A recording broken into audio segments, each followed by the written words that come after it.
తీసుకపోరా ఇప్పుడేరా. అందరికి నమస్కారం.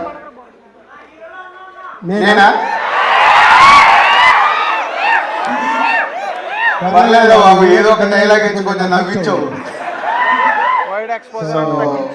Rowdy Janardhana glimpse చూపించడానికి రవికిరణ్ 1 వీక్ నుంచి వర్క్ చేసుకొని వాళ్ళ టీంతో గ్లిమ్స్ కంటే ఒక 3 డేస్ ముందు తను ఒక చిన్న స్టోరీ రివీల్ చేశాడు. దీంట్లో ఎలా చూపించబోతున్నామని 2 చెప్పగలుగుతాం, ఎందుకంటే చాలా టైం ఉంది. 2026లో రిలీజ్లోకి వస్తాం కాబట్టి కొట్టేది మన చేతిలో లేదో మార్నింగ్ షో మళ్ళీ మీరే డిసైడ్ చేస్తారు. కొట్టిస్తారా? Thank you. అంటే ఈ కథ విన్నప్పుడు విజయ్ డిఫరెంట్ చాలా చేశాడు. పోతే ఎప్పుడు తన proper other language, Telugu states లో ఉన్న అదర్ లాంగ్వేజ్ మాట్లాడలేదు. ఫస్ట్ టైం విజయ్ దేవరకొండతో ప్రాపర్ ఆంధ్రాలో ఈస్ట్ గోదావరి లాంగ్వేజ్ మాట్లాడుతున్నాడు. ఇది ఒక యూఎస్పీ లాగా అనిపించింది ఈ కథ విన్నప్పుడు నాకు. సో అలాగే ఇంత మాస్ ఇప్పటి వరకు బ్లడ్ షెడ్ క్యారెక్టర్ చేయలేదు విజయ్. సో ఇప్పుడు ఒక యూత్ఫుల్ గా ఉండే ఒక అర్జున్ రెడ్డి కానీ, గీత గోవిందం కానీ, పెళ్లి చూపులు కానీ అలాంటివి చేశాడు. So out and out mass character. 80s background లో ఉండే ఒక వరల్డ్ ని సూపర్ టెక్నీషియన్స్, అందరు టెక్నీషియన్స్ టాప్ టెక్నీషియన్స్, ప్రేమం లాంటి గొప్ప సినిమా తీసుకున్నారు. అలాగే ప్రొడక్షన్ డిజైనర్, మ్యూజిక్ డైరెక్టర్ వీళ్ళందరూ మలయాళం ఇండస్ట్రీ నుంచి ఇక్కడికి వచ్చి సినిమా చేస్తున్నారు.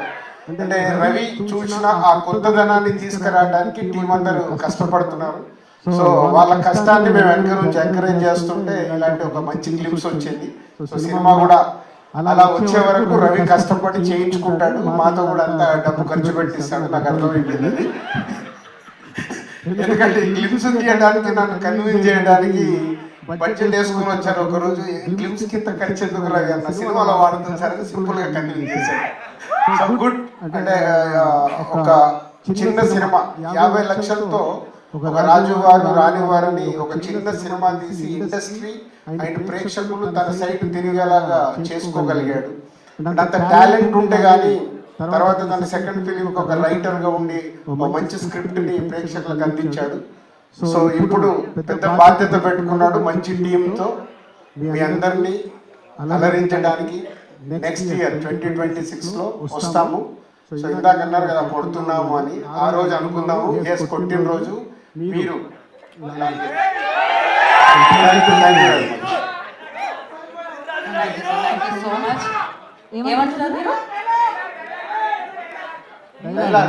చెప్పాలా, కత్తి లేదే నెత్తురు నాదే యుద్ధం నాతోనే. ఎందుకంటే పోస్టర్ చూపించిన రోజు రవికి నేను చెప్పిన డైలాగ్ ఇది.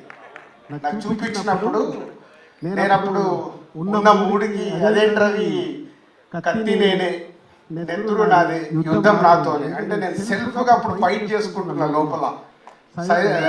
చేసుకుంటున్నప్పుడు ఈ డైలాగ్ వస్తే చెప్పి అదే రోజు రవికి నాకు సరిపోయే డైలాగ్ రాసేవాడిని.